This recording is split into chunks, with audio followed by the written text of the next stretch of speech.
అమ్మవారిని నమ్మి 9 వారాలు 9 ముడుపులు కడితే మనం ఏం కోరుకున్నా సరే నెరవేరుతాయట. ఇక్కడ దిష్టి కూడా తీస్తారు. మన మీద ఎవరైనా నరదిష్టి పెట్టినా, చెడు దృష్టి పడినా ఇలా దిష్టి తీసి నిమ్మకాయ తొక్కితే ఆ దిష్టి పోతుందని నమ్మకం. మనుషుల చేత బ్యాడ్ హ్యాబిట్స్ మాన్పించడానికి కూడా ఇలా కడతారు. హాయ్ గాయ్స్, అంతా ఎలా ఉన్నారు? నేనైతే చాలా బాగున్నాను. చాలా రోజుల నుంచి కూడా హొస్కోటలో ఉన్న కాటేరమ్మ టెంపుల్కి అయితే వెళ్దామని చెప్పేసి అనుకుంటున్నాను, కానీ ఏదో ఒక రీజన్ వల్ల అసలు కుదరట్లేదు. కానీ ఈ రోజు అయితే అమ్మ నుంచి నాకు పిలుపు వచ్చిందనమాట. సో ఇంకా టెంపుల్కి అయితే స్టార్ట్ అయిపోదాం అని చెప్పేసి అనుకుంటున్నాను.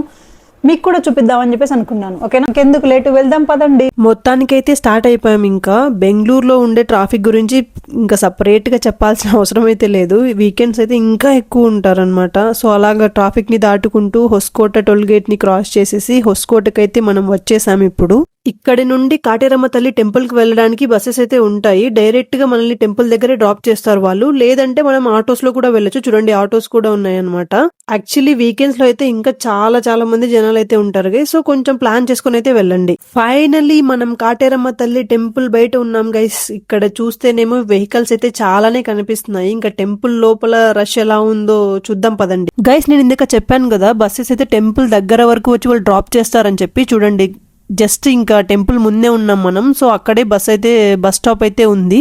హాయ్ గాయ్స్, మొత్తానికి అయితే మనం కాటేరమ్మ టెంపుల్ కి అయితే రీచ్ అయిపోయాం అనమాట. అక్కడ పక్కన స్టాచ్యూ, తర్వాత లోపల మర్రి చెట్టు మొత్తం మీకు చూపిస్తాను ఇప్పుడు. Let's go. ఇక్కడే టెంపుల్ బయట పూజకు కావాల్సిన సామాగ్రి అంతా కూడా మనం తీసుకోవచ్చు అనమాట. కొబ్బరికాయలు కానీ, దీపాలు కానీ, ఇలా పూజకు కావాల్సినవన్నీ కూడా షాప్స్ లో అవైలబుల్ అయితే ఉంటాయన్నమాట. సో ముందే తీసుకురాకపోయినా కూడా ఏం పర్వాలేదు. ఐ థింక్ ఇక్కడ హోమం చేస్తారనుకుంటాను గైస్. వామ్మో, లైన్ చూడండి ఎంత పెద్దగా ఉందో. మేము వెళ్ళింది సాటర్డేనే, అయినా వీకెండ్ కదా, ఇంకా జనాలు మాత్రం మామూలుగా లేరు. అమ్మవారి దర్శనం కోసం చాలా మంది అయితే వచ్చారు. అసలు ఇక్కడ అమ్మవారి విగ్రహం చూడండి ఎంత పెద్దగా, ఎంత గంభీరంగా ఉందో. అమ్మవారిని చూస్తుంటే నిజంగా 2 కళ్ళు అయితే సరిపోవట్లేదు. క్యూ అయితే చాలా పెద్దగా ఉంది గైస్. టెంపుల్ బయట నుంచి లోపల వరకు కూడా ఉందన్నమాట. సో డెఫినెట్లీ ఇంకా దర్శనం టైం అయితే ఎక్కువ పట్టేలా ఉంది. చూద్దాం పదండి. ప్రశాంత చూస్తుంటే ఫ్రీ లైన్ లాగా మనం వెళ్తే మోస్ట్లీ 1 to 2 hours 3 hours కూడా పట్టచ్చేమో, చెప్పలేము. సో అందుకు మేము ఒకసారి 100 రూపీస్ టికెట్ తీసుకుని వెళ్దాం అని చెప్పేసి అనుకున్నాము. 100 రూపీస్ కాదు గైస్, ఇంకా 200 500 విఐపి దర్శనం కూడా ఉంది. టికెట్స్ తీసుకుని మనం లోపలికి వెళ్తున్నాం అనమాట. లైన్ లో వెళ్తుంటే ఇక్కడ ఇవన్నీ కూడా కట్టేసున్నాయి చూడండి. ఎవరైనా వాళ్ళకున్న చెడు అలవాట్లు మానేయాలని అనుకున్నా, లేదంటే మన ఇంట్లో వాళ్ళు ఎవరైనా అలవాట్లు మానేయాలని కోరుకున్నా కూడా అమ్మవారిని మొక్కుకొని ఇలా కడతారట. ఇలా చేస్తే వాళ్ళు ఆ చెడు అలవాట్ల నుంచి బయటపడతారని చెప్పి ఇక్కడ నమ్ముతారట గైస్. సో ఇంకా అలా టెంపుల్ లోపలికి వచ్చేసి అమ్మవారిని తనివి తీరా దర్శనం చేసుకుని కాసేపు అక్కడే కూర్చున్నాము. నిజంగా అమ్మవారి రూపం చూస్తుంటే ఎంత ప్రశాంతంగా అనిపించిందో మాకి. సో అలాగా ఇంకా కొంచెం టెంపుల్ బ్యాక్ సైడ్ కానీ వస్తే మీరు అక్కడ చూస్తే వాల్స్ కన్నిటికి కూడా కాయిన్స్ అన్ని అతికించున్నారు. అక్కడ ఏంటంటే మనం ఏదైనా కోరిక కోరుకొని కాయిన్ గానీ మనం వాల్ కి గానీ స్టిక్ చేస్తే అది అతుక్కుంటే కూడా మనం కోరుకున్న కోరిక త్వరలోనే నెరవేరుతుందని చెప్పి అక్కడ నమ్మకం అంట. ఇంత పవర్ఫుల్ అమ్మవారు కాబట్టి పక్క స్టేట్ నుంచి కూడా చాలా మంది అయితే వస్తున్నారు. అసలు ఇక్కడ ఉన్న అమ్మవారిని ఎందుకు ఇంతగా నమ్ముతున్నారు, ఇక్కడ చేసే కొన్ని స్పెషల్ థింగ్స్ మీకు ఏంటి అని చెప్పి మీకు చూపిస్తాను. అందులో ఒకటి ఏంటంటే ఇక్కడ చాలా లాక్స్ అయితే కూడా కట్టి పెట్టారు కదా.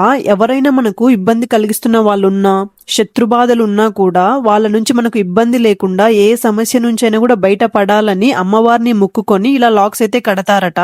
చూడండి, ఇక్కడ నిమ్మకాయతో అయితే దిష్టి తీస్తున్నారు. నరదిష్టికి నల్లరాయి కూడా పగులుతుంది అని చెప్పి అంటారు కదా. మన మీద ఎవరి నరదిష్టి పడినా, దాని వల్ల ఇబ్బందులు వస్తున్నాయని మనకు అనిపించినా కూడా అలాంటి దిష్టి ఏదైనా ఉంటే ఇక్కడ దిష్టి తీయించుకొని నిమ్మకాయ కానీ తొక్కితే తొలగిపోతుందని చెప్పి నమ్ముతారట. ఇక్కడ అమ్మవారిని మొక్కుకుంటే సంతానం ప్రాప్తిస్తుందని కూడా నమ్ముతారట. అందుకే చూడండి, ఇక్కడ ఇలా ఉయ్యాలలు కూడా కట్టి పెట్టారు.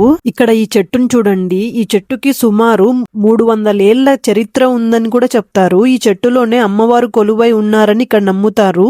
అమ్మవారిని నమ్ముకొని మనం ఏ కోరిక కోరుకున్నా అది నెరవేరుతుందని నమ్మి ఇక్కడ చాలా ముడుపులైతే కడుతుంటారు. 9 వారాలు అమ్మవారిని నమ్ముకొని ఇలా ముడుపు కడితే కోరుకున్న కోరిక నెరవేరుతుందని చెప్తారు. నేను విన్నదాని ప్రకారం కొంతమందికి అయితే ఫస్ట్ 2 to 3 వీక్స్ లోనే కూడా రిజల్ట్స్ అయితే స్టార్ట్ అవ్వడం అయితే అయ్యిందట. గైస్, మనం బయట చూసిన ఆ మ్యాసివ్ కన్స్ట్రక్షన్ అయితే ఇదే. ఇక్కడ అమ్మవారి కోసం ఆల్మోస్ట్ 252 feet హైట్ లో భారీ విగ్రహాన్ని అయితే నిర్మిస్తున్నారు. అసలు ఇప్పుడే ఇంత పెద్దగా ఉంటే ఇమాజిన్ కంప్లీట్ అయ్యాక ఇంకా ఎలా అయితే ఉండబోతుందో. నిజానికి ఈ ప్లేస్ కి ఈ విగ్రహం అనేది ఒక పెద్ద అట్రాక్షన్ అయితే అవబోతుంది అనమాట. కంప్లీట్ అయ్యాక తర్వాత ఇంకా ఎలా ఉంటుందో చూడడానికి అయితే నేను డెఫినెట్లీ రావాలని అయితే కోరుకుంటున్నాను. ఇక్కడ నిత్యం అన్నదానం కూడా జరుగుతుందట. మీరు కూడా ఎప్పుడైనా అమ్మవారి దర్శనానికి అయితే వచ్చినప్పుడు అన్నదానం డెఫినెట్లీ ట్రై చేయండి.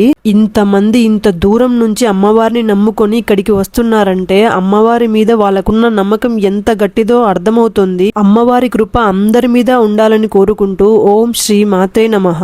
So guys, this is our Kateramma తల్లి టెంపుల్ విజిట్. ఈ వీడియో మీకు నచ్చితే తప్పకుండా లైక్ చేయండి. మీకు తెలిసిన వాళ్ళలో ఎవరైనా ఈ టెంపుల్ కి రావాలి అని అనుకుంటే ఈ వీడియోని డెఫినెట్లీ షేర్ చేయండి. ఇలాంటి temple, travel, food and lifestyle videos కోసం అప్పు డైరీస్ అయితే సబ్స్క్రైబ్ చేసుకోండి. Thank you so much for watching. ఇంకో వీడియోతో మళ్ళీ కలుద్దాం. Bye bye.